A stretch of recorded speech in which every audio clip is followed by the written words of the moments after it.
Good afternoon. My name is Gwendolyn R. Houston Jack, and today I am coming to you from my kitchen table because kitchen tables are where we have the hard conversations. And the conversation surrounding women's reproductive health rights is a serious one. And we are going to have it today, people. Let's go ahead and get into some things, shall we? Let me play some music and then we're going to jump right into it.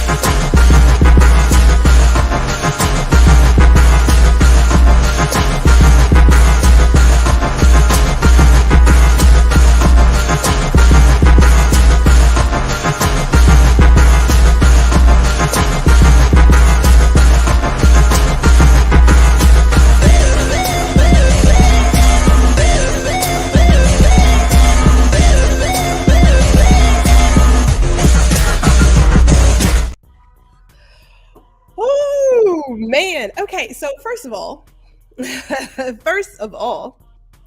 this really is coming in from my kitchen. I kid you not. I'm trying to get myself acclimated because, normally my camera is in a very specific spot. And when you move your studio, stuff gets kind of out of whack. I'm not going to lie about that. But I just thought, kitchens are where we have these hard conversations. So I figured maybe today I'm going to be Gourmet Gwendolyn, and I am going to be having the hard conversation about women's reproductive health and our rights to all the things regarding our bodies, right? Let me get into our comments really quick and welcome in our community, because we want to do that before we jump into today's topic, which is letting the baby go down with the ship. Because if you let some people have it, trust, it ain't. Yeah. All right. So first things first. Hey, my mother is here. Shout out to my mama. My mama's here. And we also, of course, we have Tanya Fisher in the building. Hello. Happy Friday. Man, I got to tell you guys, I got this last minute idea to jump into character because I was reading the agenda, the playbook agenda. For the conservatives, and if you read it, trust, you will find yourself going into a whole nother person, and yeah, that's what I'm going to say there. Before I get into another heavy conversation, I do want to say some things, and this is serious. All this is serious, right? You don't have to agree with me. This is not about groupthink. This is not it. You are more than happy to share how you feel about XYZ. We'll put it on the screen. We just ask that whatever your comments are, that they be respectful. There is a way to have a conversation and not agree with people and not be a douchebag. Okay. So that's the only thing, but you don't have to agree with me. It's not about agreeing with me. That ain't it. Right. That's not even it. But we do need to have a conversation. And there needs to be a place, pardon me, where we are talking about issues that impact the lives of many people, right? Many people. This is just one perspective in the big conversation pool. That's all it is. But I do want to do this first, as I did last week. I do want to shout out where I'm going to have my indie TV show, Ladies Listen Up, which, yes, it's about women unlearning what they've learned. In case you hadn't noticed what I'm all about, we like to stir up dust. I don't mind kicking the dust. I've had my neck chopped off a couple of times. Clearly, I'm still here. We're going to keep on doing what we keep on doing, right? So let me go ahead and give you a quick preview of what's to come on March 25th.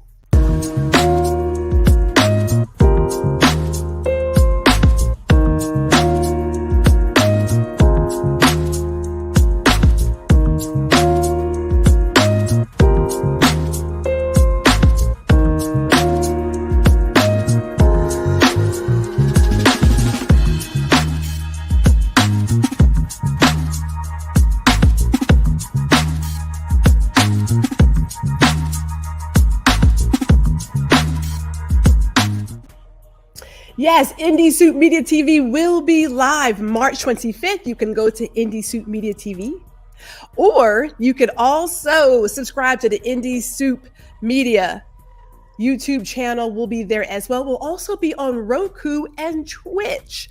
So, want to go ahead, get signed up, subscribe. We're doing different things over there. We're doing different things. And there will be a watch party. So if you have not subscribed to the GRH Jack newsletter, you can do that too and stay up to date on all the great things going down. Before we get started, hey, we got Gary Jackson Jr. in the building. What's going on there? And Danny is here as well. Good afternoon to you, ma'am. Yes, let the baby go down with the ship. Where did this come from? Just so happens I was on a ship when I heard about Kate Cox here in Texas, who was given the permission to get an abortion because her pregnancy would be a threat to her life, right? She had won that. But Texas does what Texas does, okay? They, and I'm saying they, but the Texas government here said, not on my watch. We will take you to all the courts to make sure that this does not happen, which they did, and they won. And Kate, of course, had to go to another state to get this abortion. And I said to myself, is it really about the mother? It is not. And there's a couple of things that I've had in terms of conversations. Whether you're pro-life or pro-choice, I do question the pro-life stance because I hear a lot about this unborn child. I don't hear anything about the child once they're here in the world. And if you're a person who is pro-life, let me know, because I'm trying to understand it. When I look at the policies we have in place, and when I think about the state of our education, the fact that we have right now a whole host of politicians working extra hard to ban TikTok, but we can't get not one thing moved on a better set of gun laws, tells me where the focus really lies. Like, let's just be honest about it. And I'm gonna say this real quick. If you're about pro-life, it's not just about the child when they're in the womb. Where is the affordable health care? Where is the mandatory maternity leave? Why are there children whose parents can't afford to feed them right now? Why is there not free school lunch? Why are there some states denying those things, but we're so about the child? I just want to know, because I'm not understanding how we're pro-life and yet we don't even have living wages. I need to understand it. Well, I don't need to understand it. I would like to understand, because I feel like there's just one thing that matters. And once the kid is in the world, well, hey, you on your own. You got to figure that out on your own, which that just doesn't make sense to me. But let me go into this story about Kate Cox. You know, she is a lifelong Texan. She and her husband, Kate and Justin Cox, they already are parents, right? Young girl and a boy. And they found out that last August she was pregnant, right? And they have two kids. They adore them, healthy babies. Third one, make the family even better, right? They found out through some tests that this child, this girl, would have trisomy 18. Now, I will tell you, I was going to volunteer as a photographer to capture photos of parents who lost their child right at birth, either before the child was born, right after the child was born. And I had to go through a training. I didn't get through the training. That's a hard situation to be in. And as much as I love to celebrate people and be there for them, that was a lot of emotions I just could not carry. I didn't get through it. So it is a genetic condition that causes severe developmental problems. And according to the 2016 study, 9 out of 10 infants won't survive more than a year. And for Kate and Justin's baby, the prognosis was even more grim. So she was asked during this interview, how long could we have with our baby? Base case scenario, she said if she thought maybe a week. This is her doctor telling her this. If she survived the pregnancy and the birth, then it might be a week. And what that would mean is that, you know, they didn't want her to suffer. It would be very hard, and she would be placed directly on hospice, right? Because there's just no treatment for it. So she was also asked, did you think your health, your life would be threatened if you went through with the birth?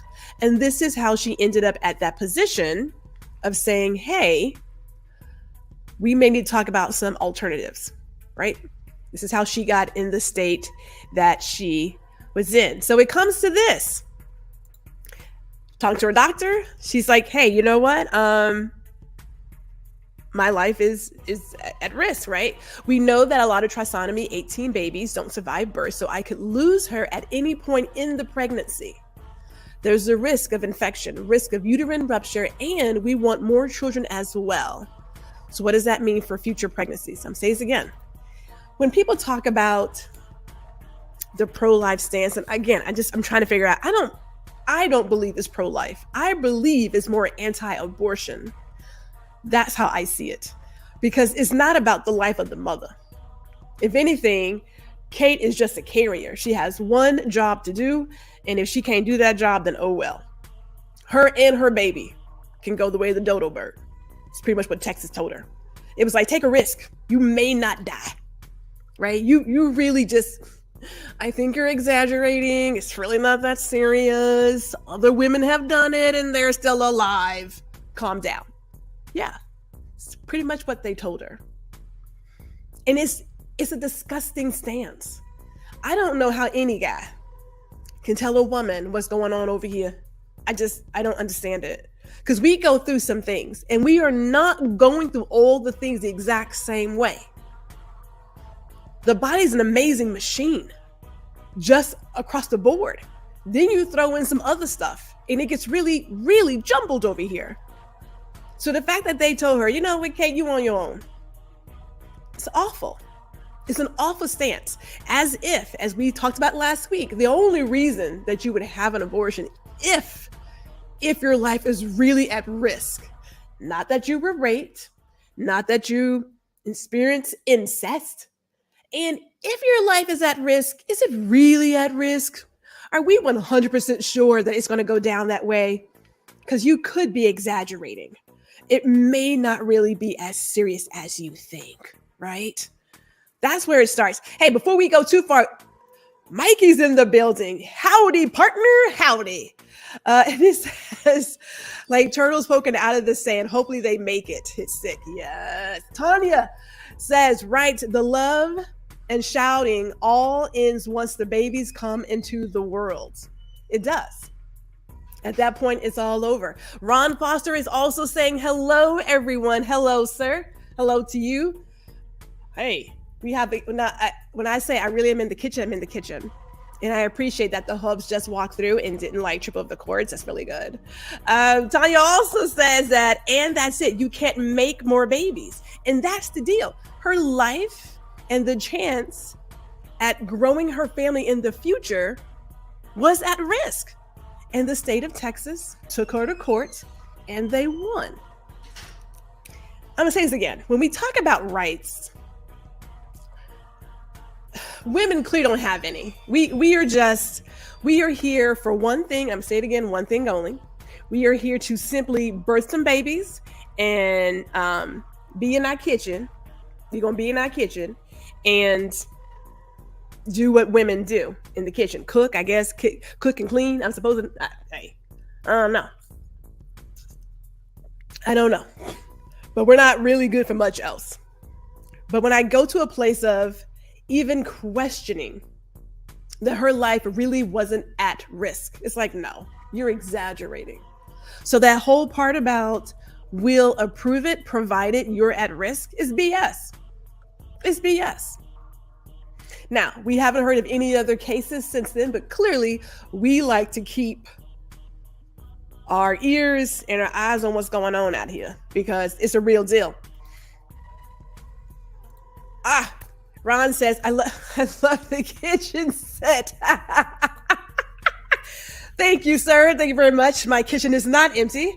And I will tell you all right now, there is a whole sink full of dirty dishes. You just can't see them. So After this program, perhaps we'll wash them. I don't know. We're empty nesters. Ain't nobody worried about them dirty dishes.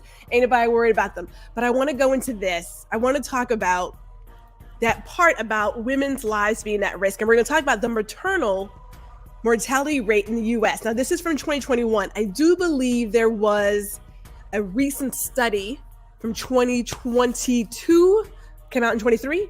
I do believe there was one, and there was talk of that it was overestimating, but I'm not so sure about that either. So it says this report represents maternal mortality rates for 2021 based on data from the National Vital Statistics System.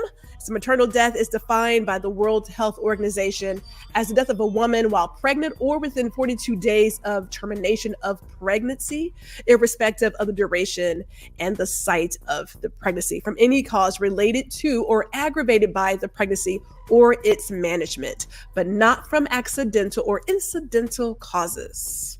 Okay. So your maternal mortality rates, which are the number of maternal deaths per 100,000 live births, are shown in the report by age group and race and Hispanic origin. The part that gets me is the part, don't you love live TV? You gotta love it. When I tell you this is real. Gourmet Gwendolyn is really in her kitchen at the kitchen table, okay? The part that really gets me, though, is that there has been a rise. There's been a rise in maternal mortality. And I want to jump down to the very last paragraph here that says, in 2021, the maternal mortality rate for non-Hispanic Black, subsequently Black women, was 69.9 deaths per 100,000 live births, 2.6 times the rate for non-Hispanic white, subsequently white women, 26.2. Rates for Black women were significantly higher than rates for white and Hispanic women. And the increases from 2020 to 2021 for all race and Hispanic origins were significant. They're not going down, they're going up. They're going up. And if you do watch the news or you read your electronic newspapers, there are a number of women who are experiencing complications and are dying from their birth. There was one just recently and absolutely broke my heart. Broke my heart when I heard about this. This is from last year. And this article talks about, this is from Good Morning America. This dad is raising his newborn daughter alone after the mom dies due to pregnancy complications. Now, mind you, Jasmine Patton of Chattanooga, Tennessee, she was thrilled to be pregnant after a long struggle with infertility that included multiple rounds of in vitro fertilization, or IVF, according to her husband, Edgar Patton. As a Black woman who worked in the medical field as a nurse practitioner, Jasmine Patton was also scared about giving birth, according to her husband, as she was well aware of the high maternal mortality rates in the United States that disproportionately impact Black women. Now, let me go back and say this. When it comes to choosing a doctor, I am not saying that you have to choose a doctor that looks like you. I'm not saying that. Have I ever experienced a place where I told my doctor something and the response was kind of like, are you sure? Yes. For some reason, I don't want to call it a phenomenon because it happens far too often, but when it comes to Black women, when we are talking with our doctors or any healthcare professional about our pains and what's happening with us, it gets downplayed as if that really can't be real. I can't tell you why that is. I don't understand. I don't know if it's the idea that we are super women and we can handle all the things. So clearly the pain that we're feeling is in our head. I can't tell you. I do know there are stories upon stories women have shared nationwide that they were just like their pain and what they're feeling just disregarded as, nah, that's just what's happening. This is just what's typical, right? Like that's the message that's given. And it just so happens that happened with this young lady. That's what happened. As Danny says, it's just some pressure. Yes. Ron says black men too. Oh, okay. Well, thank you, Ron. Thank you. There's this funny thing about doctors and health professionals and being an advocate for your body. I get that we're going to a professional to get advice and to take care of ourselves. I get that. What I don't get is if I tell you something and you tell me that what I am feeling doesn't exist, when I am telling you that pain is real. That's the part that I don't get. So getting back to Jasmine's story here, her husband says as her due date approached, Edgar Patton said he noticed his wife's health go slowly downhill. She was more tired than what she normally was. She got to a point where she couldn't eat. All she did was sleep. Adding that his wife's moods were off as well, and it got to a point where she couldn't go to work. At that point in her pregnancy, Jasmine Patton, 34 years old, was seeing her doctor weekly and brought up her symptoms according to Edgar Patton. She was doing her weekly visits at this point, he said, and what she was told is part of pregnancy.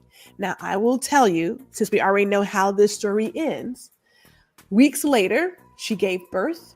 She never saw her daughter. 2 days after, her daughter was delivered because she went to the hospital by ambulance.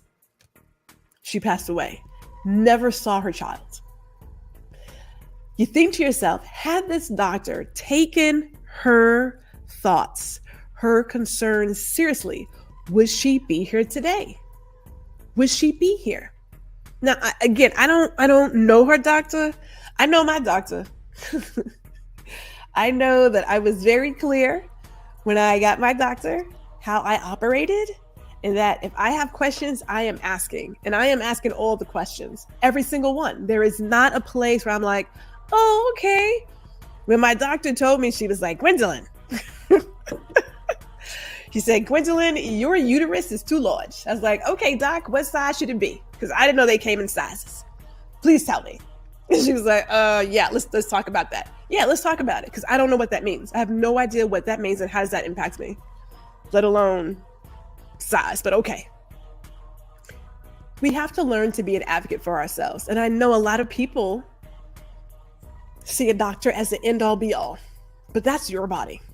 And just, if we could go back and rewind time, you know, if she said, hey, this doctor isn't listening to me, I'll get a second opinion, I'll find somebody else, who knows, right? This is shoulda, coulda, woulda.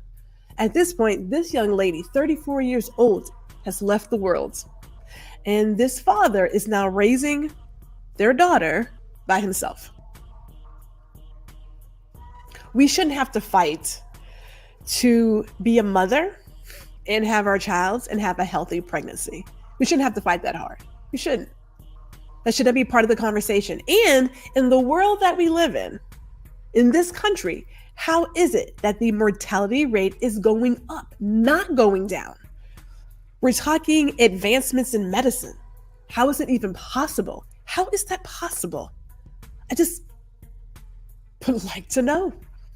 And there is an alarming rate of Black mothers that are dying after childbirth. As a matter of fact, there are some states, is it Iowa or is it Idaho? I want to say it's Idaho. That's the only state where they don't take any kind of data, none whatsoever, about the mortality rate of mothers. Zero. But we're so focused on everything else that we leave something this important out to the wind, because it's not really about the mother. We're about that unborn child. That's what we're about. So this afternoon I was doing some reading because I rarely go to a place of I'll say political stance. I'm going to say political stance. But every now and then we have to. Every now and then, because when we talk about these rights, this isn't coming from no man's land. There's a playbook for it. So I don't know if you guys have heard about Project 2025. It's been out for a little bit. The organization that created it, they've been around since like Reagan. So this is not a last minute. We just made this up. It's been around for a while. But they have a mandate for leadership. This is the conservative promise. And I will say this, if you want to go out and read it, you don't have to buy, you can just download it because I wouldn't give them my money. But you can get the book. It's the policy agenda. And this book is an invitation for you, the reader, Mr. Smith, Mrs. Smith, and Ms. Smith to come to Washington or support those who can. Our goal is to assemble an army of aligned, vetted, trained, and prepared conservatives to go to work on day one to deconstruct the administrative state.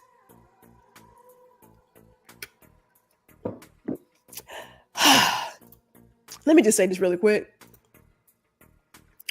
I probably should have had something stronger today. I'm just doing San Pellegrino, but I wanted to make sure that people knew that I wasn't like drinking something or smoking something when I read this, because I'm not making this up. You can't make this up. You can't make it up. Okay? Yeah. Can't make it up. So let me go in there. Now, I didn't read the whole thing. It's like 900 some pages. I don't have that kind of time for crazy. I read some of the beginning passages. Like, I think I got through chapter, like section 1. And then they went to all the other stuff. I was like, okay, I can't do it. I shouldn't say I can't. I didn't want to go that deep because what I read was enough to like make me cringe and just, But I want to lay out some parts for you that talk about women specifically. So finally, and this will relate to the conversation we had about Oklahoma creating the database to track women who had an abortion. This is all part of a plan. This is, you know how you say sometimes real life is so crazy that you can't like write this as a movie? We are living all of it. So we don't have to make it up. So finally, conservatives should gratefully celebrate their greatest pro-family win in a generation, overturning Roe v. Wade, a decision that for 5 decades made a mockery of our Constitution and facilitated the deaths of tens of millions of unborn children. But the Dobbs decision is just the beginning. Conservatives in the states and in Washington, including the next conservative administration, should push as hard as possible to protect the unborn in every jurisdiction in America. In particular, the next conservative president should work with Congress to enact the most robust protections for the unborn that Congress will support while deploying existing federal powers to protect innocent life and vigorously complying with the statutory bans on the federal funding of abortion.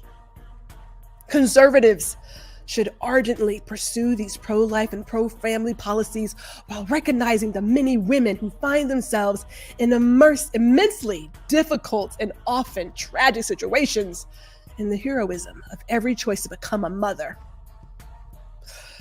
Alternative adoptions or alternative options to abortion, especially adoption, should receive federal and state support.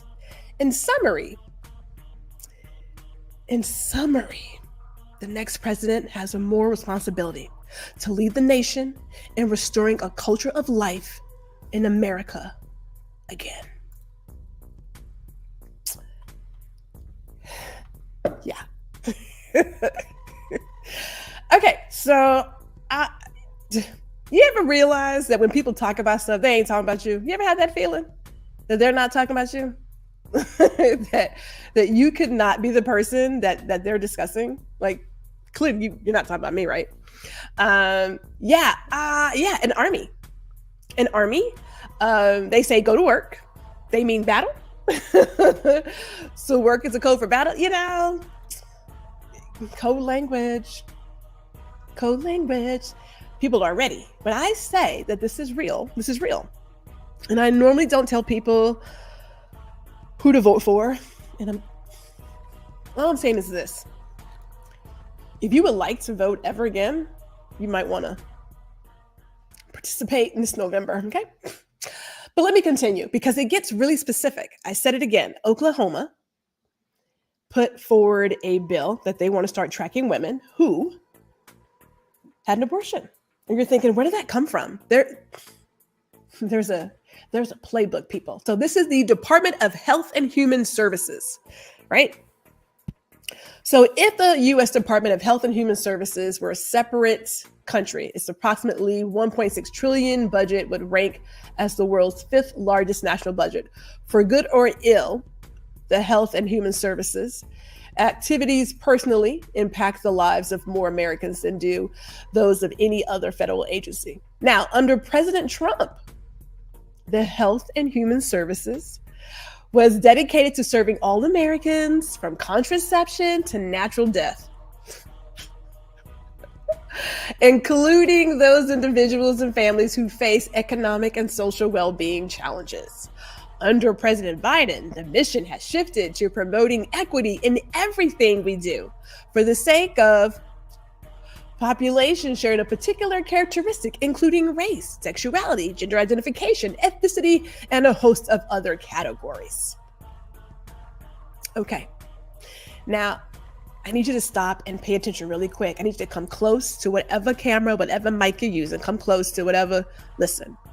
As a result of the Health and Human Services having lost its way, U.S. life expectancy, instead of returning to normal after the COVID-19 pandemic, continued to drop.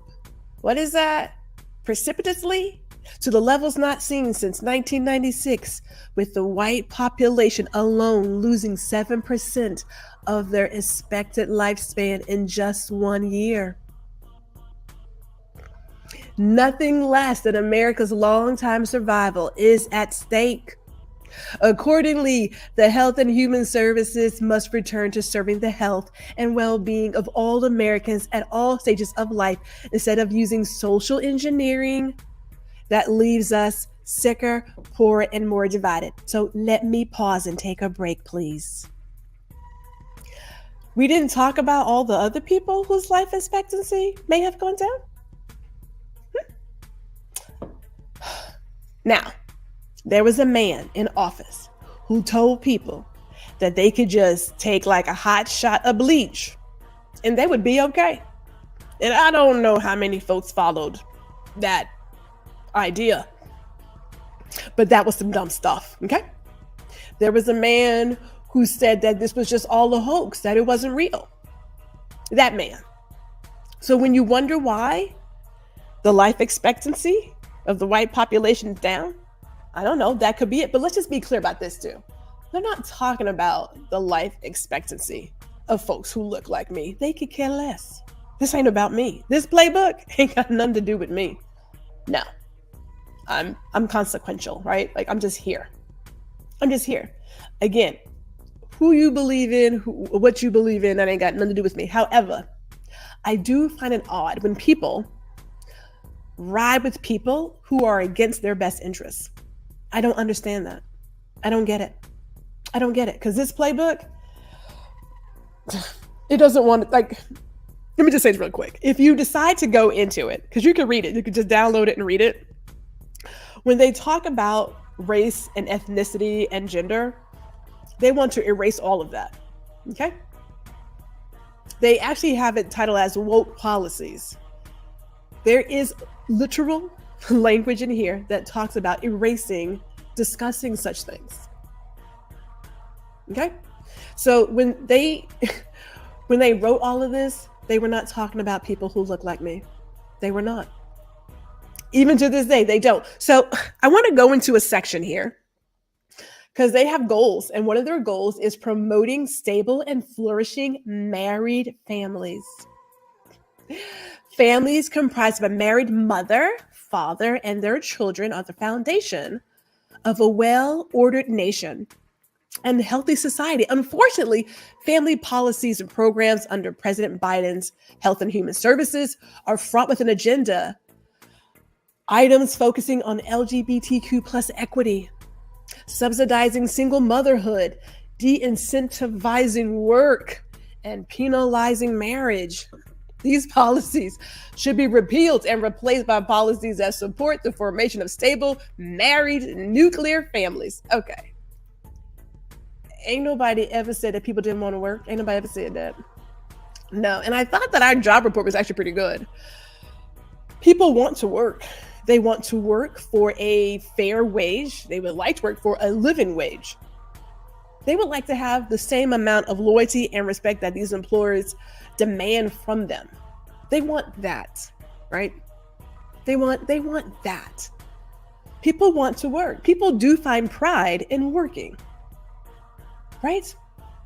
But I like how family is clearly defined as a mother, father, and their children. And that, wait a minute, I just want to make sure I'm clear. Hold up, because I just want to make sure I read it right. We're subsidizing single motherhood. Okay,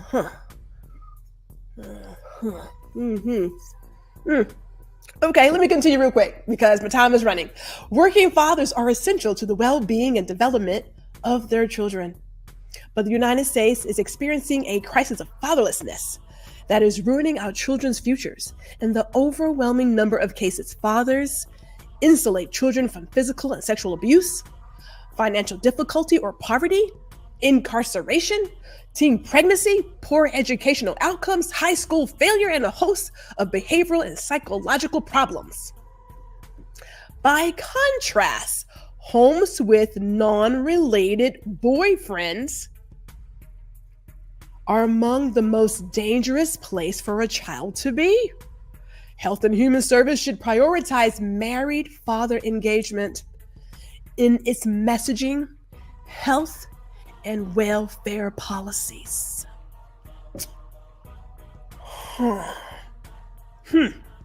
Okay, so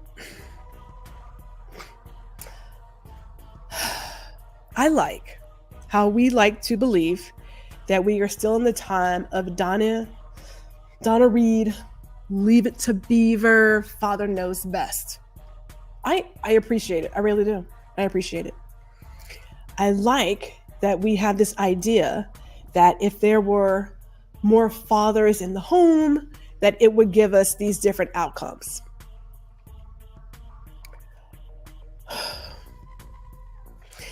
If we were to run a study on the latest mass shootings held by teenagers, would we show that those children came from homes that didn't have a mother and father?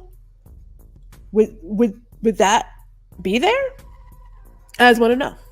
Because where was it? Was it in Michigan? Was it in Michigan that the parents were held responsible for the child? And it was the mother and the father that was charged. They were in the house. They all lived together. I just want to know. And I like the non-related boyfriend. Y'all out there shacking up, living in sin, creating mad chaos for the American life. Lastly here, before we move on, we do want to talk about that in the context of current and emerging reproductive technologies, Health and Human Service policies should never place the desires of adults over the right of children to be raised by the biological fathers and mothers who conceived them. In cases involving biological parents who were found by a court to be unfit because of abuse or neglect, the process of adoption should be speedy, certain, and supported generously by Health and Human Services. Yeah. Let me say this. And I hate to even use the word old-fashioned, but I'm going to use small.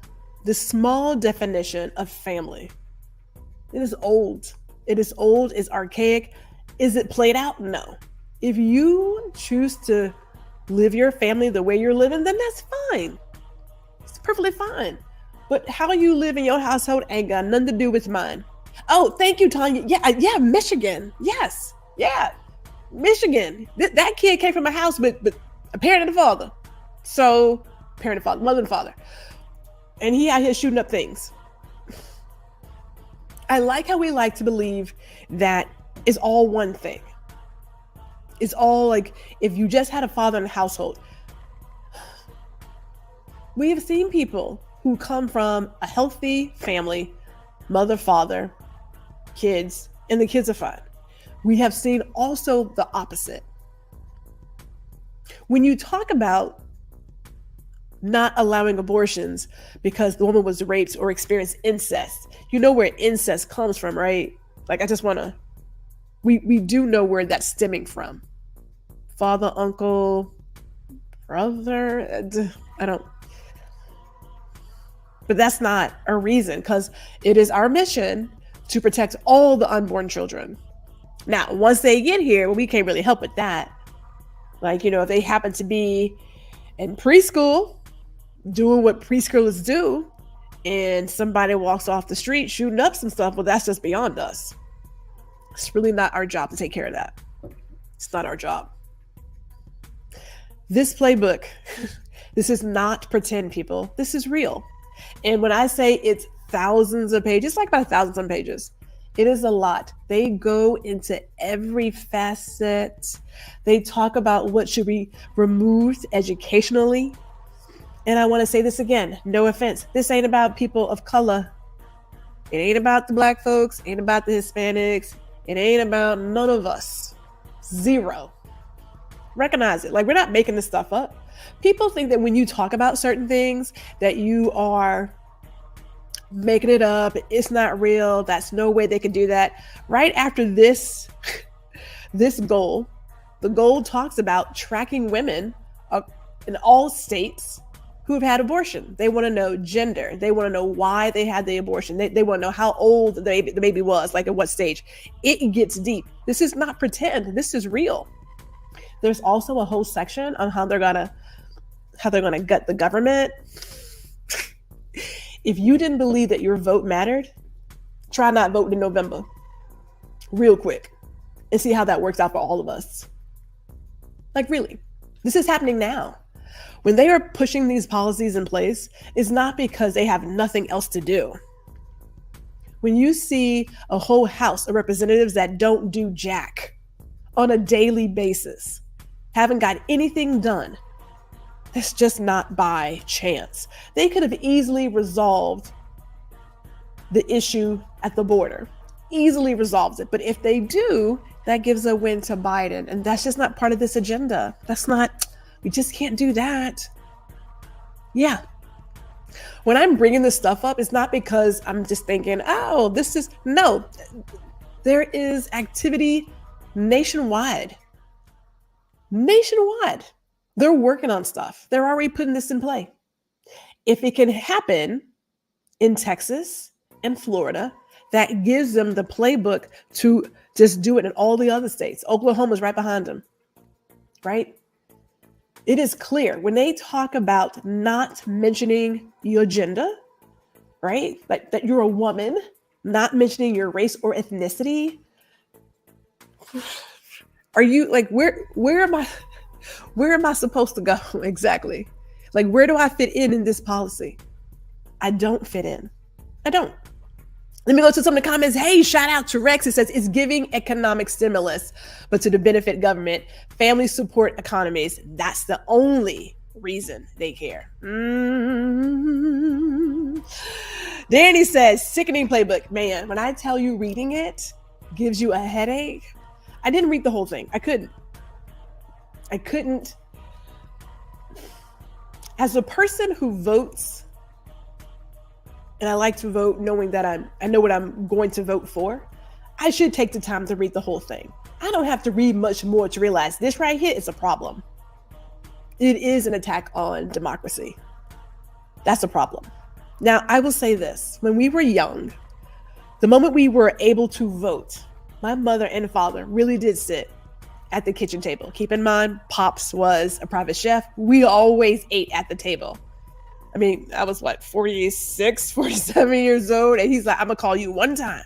Yeah. But we sat at the kitchen table. We looked at the newspaper. We discussed what was up for consideration, They never told us how to vote. We just discussed what we were voting for and how it impacted our life, positive and negative. And we got in the car as a family and drove to our polling station and we voted. My parents made sure we were active. Now, we don't do the kitchen table like we used to, but we do a family text. And when we need to do it, a video call. We still talk about it. We still talk about like what's happening here. We got to talk about it. Talk to your friends. Talk to your friends, talk to your cousins, talk to your family. Every now and then, there is one thing we can all agree on as US citizens. Being able to even have the right to vote and have an election is one. When you have someone who is telling you that on day one, they're going to be a dictator, please don't act like that's a joke.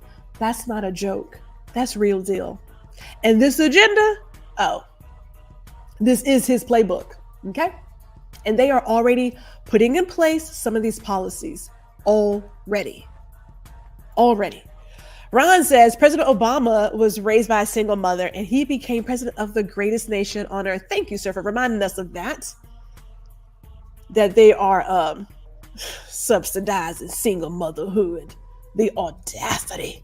Incentivizing not working because y'all don't want to work. They are not working on congressional policy, but working hard on Project 2025 related issues. They are. I don't have the link here. Very simple. You can go to any search engine, type in Project 2025. As I go back here, you can download the book if you want to download the book. If you can get to the first section on how they are going to tear apart the government, then fine. And when I say, I kid you not, this is in black ink on white paper, okay? That they will take out, oust, remove anyone who does not agree with them. Take that seriously. And I mean that. Take it seriously. Take it seriously. Hey, shout out to Aisala. Hello to you, people. This is a real deal. So it's not just an attack on women, but it is. It is, because we have a very specific job. You know, to be a mother, to be that type of hero. Let me say it real quick. If you want to be a mama, great. If you don't, like me, even greater. You do whatever floats your boat. And keep in mind that some women aren't given the blessing to be a mother, right? There are couples every day going through the process of trying to create a family. And it's just so insensitive to make it seem as if you're just not doing it right. And you just, when you ask somebody, you don't have any kids. Why don't you have any kids? You don't know why they don't have any kids. And it ain't none of your business anyway. It's rude. It's rude. Ain't none of your business. Right? Let me get myself together because I'm almost said something. I'm almost said something right there. Let me stop. Oh no, they aren't hiding it. They feel just fine. They are not hiding it, people.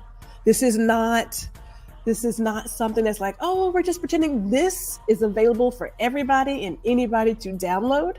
If you think that people who talk about Project 2025 are just making up some stuff, we are not. We are not. It's clear. It's very clear that this is the playbook for the next conservative president. It is. This is it. And they've been working on this for a very long time. This didn't start like last year. They've been working on this for the Heritage Foundation, a very long time. Okay.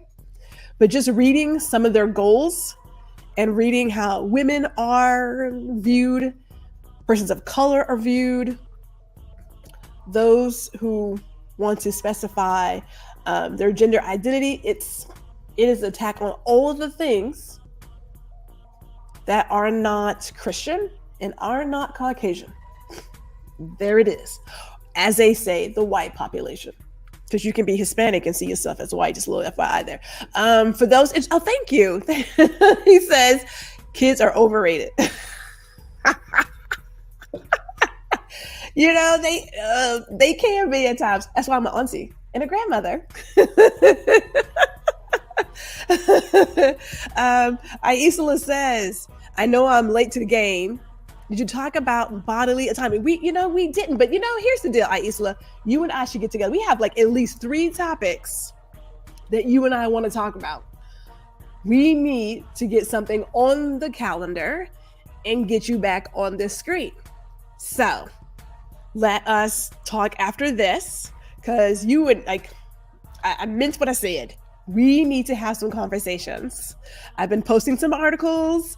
I don't know if you guys follow me on LinkedIn, but was it Michigan again? Help me remind me, people. I think it was Michigan who wanted to make it a felony where you could do 10 years and pay $100,000 in fines if you help a child that is socially transitioning. 10 years for teachers. Now, it hasn't passed, but it ain't like they ain't gonna try, right? So worried about, God, let me stay focused because I got 10 minutes here. Tanya says, none of your business. I have none. You complain. I have 10. You complain. No winning. Something about, I do believe for those who are blessed with children, it's a wonderful thing. No offense, I didn't have to go through it. I love it from afar. I love looking at the little kids and they're so cute. But I also like sending them back home. I love that. Love it. But it doesn't mean that if you don't have kids that you're less than. Like that's not even close to what that means. But some people see it that way. This crazy crap got its origins during the Reagan years. Yes, it did. The Heritage Foundation has been around for a very long time. I am going to, on my YouTube channel, there is a young lady. She is a lawyer. Beautiful video about all of this. She actually read the whole thing and she broke it down for us. I'm going to post her video in the community post. And again, if you haven't read it, you don't want to read the whole thing, then she did the Cliff Notes version for us. But it is real. It is serious. I believe you'll find more people talking about it. We need to be aware of what's really at stake. It's not just the president and what have you. It's bigger than that. You put in the wrong, and I'm going to say regime, we going to be ass out. Okay. Okay. Isla, we have to do it. We have to, I'm telling you, man, we have at least 3 topics that we got to talk about. So we will get something on the books ASAP because April's almost here. Michigan under the old state Congress. Yeah. Isla says a ton of work. You have to want to do it. That you is. Rex has, I have 2. I'm a survivor. My parents had 4 of us, all 3 years apart. God bless my parents, because we were a handful. We're still a handful. We're a good handful now. My body is broken. Trust. Parent by choice, Ron says. It is good to say goodbye when you are tired of the little rascals. And yes, Tanya is laughing at Rex's deal. I'm telling you, man, family is more than just mother, father, children. Right? We know there are grandparents, for whatever reason, who had to be the providers of their grandkids. We don't know what it is. That young man, Mr. Patton, he and his wife worked really hard to have that baby. And because her doctor did not listen to her and take her concerns seriously, he is now a single father, raising his child. Right? Having a healthy pregnancy is hard.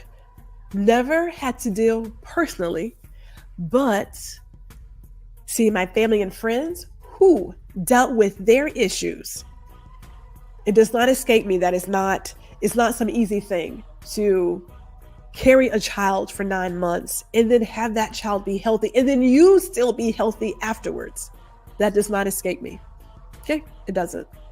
Why we can't have better access to healthcare. And people don't believe when we say something's not right. I don't know why we can't have that in this country. I don't understand why. I don't understand why. Let me end it with this. Ron says Project 2025 needs to be talked about as much as we can. I completely agree. I agree. So, closing message is this. If you have not done it, do it today. Go online. You can type in Project 2025. You will go to the Heritage Foundation page. You will see the policy agenda. You can buy the book. I'm going to say don't give them your money, but just download it. You may want a glass of wine or something stronger. Shit, some moonshine, because it gets in there. The stuff that you read, I'm like, people believe it. And if you want to be part of the army, you can submit an application to join the team. Like, you can submit an application to join the team so that when they win in November, you are ripe and ready to go to work when the time comes. Now, I don't think they would take me. The questions are very specific. It'll quickly take out who doesn't qualify, but they are collecting a database of people to be ready. So this army, I don't know when they started collecting these applications, but trust, I am sure that database is deep. So y'all think we playing. This is no joke. This is no joke. All right, here we go. Last comments here. So discussing 2025 makes me nervous. I want people to be aware, but I don't want to be part of the PR for the, here's the deal. I understand that part, right?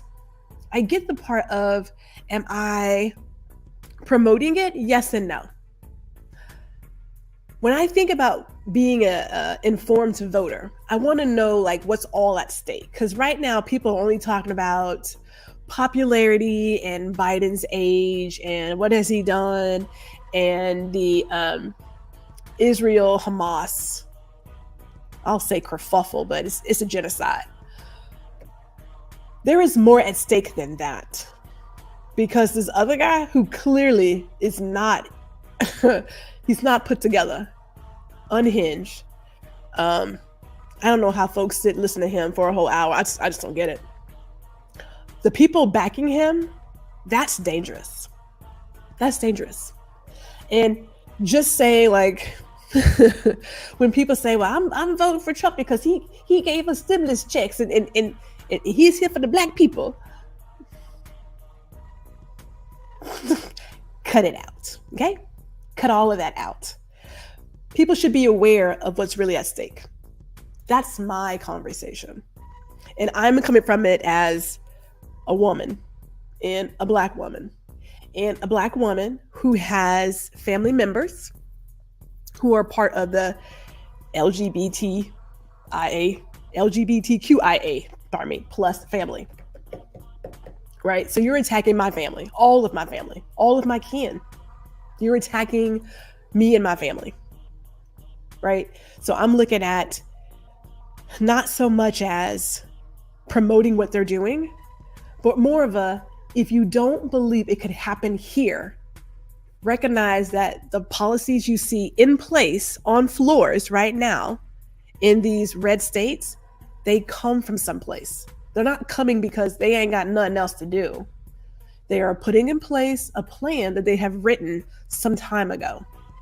And a lot of times when people don't pay attention, by the time they recognize it, it's too late.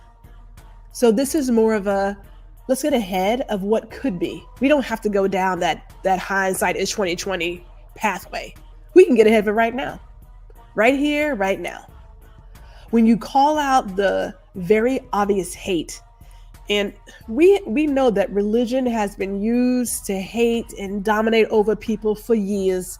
Like, that's how they got slavery. The good Lord wants you to serve your master. And you's a good Christian, ain't you? Ain't you a good Christian? Let me stop because I'm gonna get banned. Okay, here you Rex. How do we talk solutions and move us forward? You can submit an application for your dog.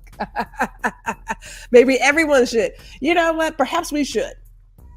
Thank you, Mother. Perhaps we should all submit applications and be like, oh, we're gonna find a way. I would love to find a way to talk about this and not make it seem as if, but hear me clearly.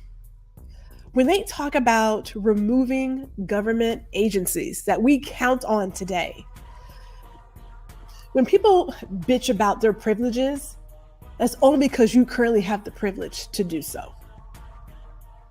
And it really boils down to, do you want to have that tomorrow? That's the question. Forget everything else. You know, you don't like that Biden's 80. Okay, fine. But this dude's like 78, so he ain't that much younger either. But more than that, which one of these two is going to follow this playbook? That's the question, right? And Ron suggests to read books on the pre-Hitler years. Right? Hey, you're banning books about all the things you don't want to talk about, history and where things came from. And if you sleep on it, you wake up and you're like, how did this happen? But we're going to find ways to talk about it. I'm up for all suggestions. And Tanya says, my rejection letter is already in the mail before I could download it. Yeah, I already know that they're not going to, they'll probably put me like a question mark by my name. Project 2025 has a similar blueprint as Hitler. All I'm saying is, to be educated, it is good to read all the things. Read all the things. So you're not just talking from a place of what so-and-so said or what so-and-so believes. You are coming from a place of, I have read what you're talking about, and I don't. The decisions you're deciding to make and how my family would be impacted, yeah, that's a concern for me, right? But I do want to say this as we wrap it up, because my goodness, an hour goes by so fast. If you have not already subscribed to the GRH Jack email list, also be sure to like and share and subscribe, because hey, what can I tell you? It is Friday. I've got my Peeps glass here, and it blinks. Don't you love it? It blinks, people. This is only San Pellegrino. That's all it is. Thank you all for tuning in today. I sincerely appreciate it. This is Gourmet Gwendolyn, coming from her kitchen, sharing with you. Let me stop, because I can't. Although I do like Gourmet Gwendolyn. Gourmet Gwendolyn, sharing the good news with you. And yeah, this kitchen table, trust, it took some time to get all this stuff moved into this table. And now I gotta move all this stuff back. And do you like my green top? I mean, I didn't have a green blouse, but I can. And I didn't have a cross. I actually have a Star of David from my mother. Yeah. And just in case you didn't know, because when I talk about religion really quick, I am non-denominational, but I will say this. We do observe from time to time a Passover Seder. I don't do Easter, right? Pick up from that whatever you want to. It is the weekend. Have a good one, everybody. Be safe. We'll see you all in 2 weeks. Thank you for watching another episode of Girl, Listen.